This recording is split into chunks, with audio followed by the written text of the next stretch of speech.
안녕하세요. 오늘 저희랑 같이 좀 깊이 들여다볼 자료가 있는데요. 가정의 발전이라는 제목의 설교 녹취록입니다. 아, 네네. 이게 마가복음 3장 뒷부분을 바탕으로 해서 그 기독교적인 관점에서 가정을 설명하고 있더라고요. 네, 맞아요. 아마 여러분께서도 이 자료 보시면서 요즘 우리가 생각하는 가정이랑 이 자료가 말하는 성경적 관점, 그 차이에 좀 주목하신 것 같아요. 네, 그쵸. 확실히 좀 다른 지점들이 있죠. 그래서 오늘은 그 부분을 좀 중점적으로 파헤쳐 보면서 성경 전체에서 말하는 가정의 의미는 뭘까 핵심만 좀 짚어보겠습니다. 네, 좋습니다. 우선 이 자료에서 처음 딱 지적하는 게 우리가 보통 가정에 기대하는 거랑 성경이 말하는 가정의 목적이 좀 근본적으로 다르다는 거예요. 어떻게 다른 거죠? 현대사회에서는 가정을 보통 뭐 개인의 행복이라던가 아니면 정서적인 안정, 심지어 자아 실현의 공간, 약간 이렇게 보는 경향이 강하다고 분석해요. 아, 그렇죠. 뭔가 나를 좀 편안하게 해주고 위로받고 이런 기대가 크죠, 사실. 네. 근데 이 설교 자료에 따르면 그런 관점이 좀 갈등 자체를 문제 삼거나 피하려는 태도로 이어지기 쉽다고 봐요. 아, 갈등이 생기면 안 된다. 약간 이렇게? 그렇죠. 관계에서 좀 어려운 일이 생기면 그걸 해결하기보다는 그냥 개인의 만족이나 행복을 유지하는 쪽이 더 중요해진다는 해독인 거죠. 네, 이해가 가네요. 반면에 여기서 제시하는 성경적 가정과는 그림이 좀 많이 달라요. 핵심 가치가 행복보다는 거룩함. 거룩함이요? 네, 뭔가 성스럽고 구별된다는 의미죠. 그리고 목표는 하나님의 말씀 성취나 경건한 다음 세대를 키우는 것. 여기에 맞춰져 있다고 설명해요. 아, 그러니까 가치 중심이 감정이나 개인의 자유 이런 거보다는 순종, 헌신, 하나님의 뜻 이런 쪽이군요. 맞습니다. 그래서 특히 좀 흥미로운 게 갈등을 대하는 태도인데요. 네. 아까 현대 가정과는 피한다고 하셨는데 그렇죠. 근데 이 성경적 관점에서는 갈등을 막 피해야 할 대상이 아니라 오히려 성화, 그러니까 신앙 안에서 더 성숙해지고 거룩해지는 과정의 도구로 본다는 거예요. 오, 갈등이 도구가 된다고요? 네, 좀 어려움이 있을 때 그걸 통해서 기도하게 되고 인내를 배우고 그러면서 하나님께 더 가까이 나아가는 계기로 삼는다는 거죠. 아, 굉장히 다른 시각이네요. 그럼 자녀에 대한 관점도 좀 다른가요? 네, 그것도 달라요. 세상적인 성공이나 능력보다는 아이들에게 경건한 삶을 가르치고 또 신앙을 물려주는 것, 여기에 훨씬 더 초점을 맞춘다고 해요. 그렇군요. 그리고 이 자료가 가정이라는 단어의 어원을 파고들면서 이 주장을 더 강화하는데요. 어원이요? 어떤 어원이요? 라틴어 파밀리아 있잖아요. 이게 원래 집안의 하인들 또는 섬기는 사람들, 파밀루스를 뜻했다는 거예요. 네, 하인들이요.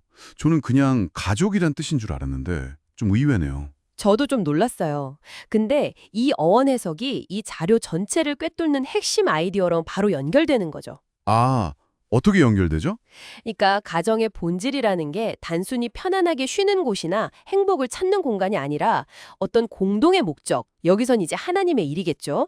그걸 함께 수행하는 일꾼들의 모임, 봉사자들의 집단이라는 정체성을 처음부터 가지고 있었다는 시각인 거예요. 아, 그래서 섬기는 사람들이라는 어원이 중요했군요. 네, 그렇죠. 가정 자체가 뭔가 사명을 가진 공동체라는 의미를 내포한다는 거죠. 그럼 이런 관점이 성경 역사 속에서는 구체적으로 어떻게 나타났다고 보나요? 이 자리에서는 쭉 설명을 하는데요. 처음 창조 때는 하나님의 영상을 세상에 드러내고 생육하고 번성하는 그런 공동체로 시작했지만 네. 인간이 타락한 이후에는 구원의 약속, 그 창세기 3장 15절에 나오는 여자의 후손 약속 있잖아요. 그걸 보존하고 이어가는 중요한 통로가 되었다고 봐요. 아, 구원의 역사를 이어가는 맥락에서 가정이 중요했군요. 네. 그리고 아브라함 시대로 오면 언약을 계승하고 또 자녀들에게 신앙을 가르치는 교육회장으로서 기능했고요. 그렇군요. 구약에서는 주로 언약 공동체, 교육 공동체 역할이었네요. 맞습니다. 그러다가 신약 시대로 넘어오면 또 다른 차원이 더해지는데요. 예수님께서 하나님의 뜻을 행하는 사람이 진짜 가족이다 이렇게 선언하시잖아요. 네, 마가복음 3장 35절 말씀이죠. 네. 그러면서 혈연을 넘어서는 영적인 가족 개념을 제시하셨지만 동시에 또 마가복음 7장을 보면 부모님을 부양해야 하는 인간적인 책임, 그것도 외면하지 않으셨다고 지적해요. 아, 영적 가족을 강조하면서도 현실의 가족 책임도 중요하다는 거군요. 균형이 있네요. 그렇죠. 그리고 초대교회 시기에는 각 가정이 집에 있는 교회, 로마서 16장 5절에 나오죠.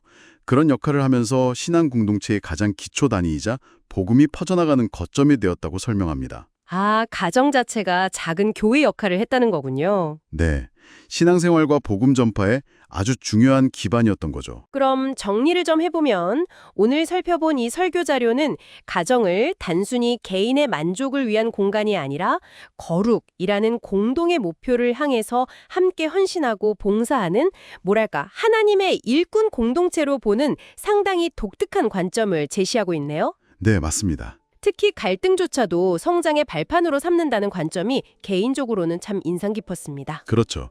그리고 이 자료는 결국 우리가 지금 살고 있는 이 땅의 가정은 언젠가 경험하게 될 눈물도 아픔도 없는 영원하고 완전한 천상의 가정을 미리 준비하고 소망하게 하는 일종의 신앙 훈련소 같은 곳이다. 이렇게 결론을 맺고 있어요. 가정은 행복이 최종 목적지가 아니라 공동의 목적을 위한 봉사자들의 모임이라는 이 자료의 핵심 메시지가 듣고 계신 여러분께는 어떤 생각거리를 던져주나요? 어쩌면 개인의 만족과 어떤 더 큰 공동세적 목적 사이에서 우리 각자가 생각하는 가족의 의미를 다시 한번 되짚어볼 수 있는 그런 질문이 아닐까 싶습니다.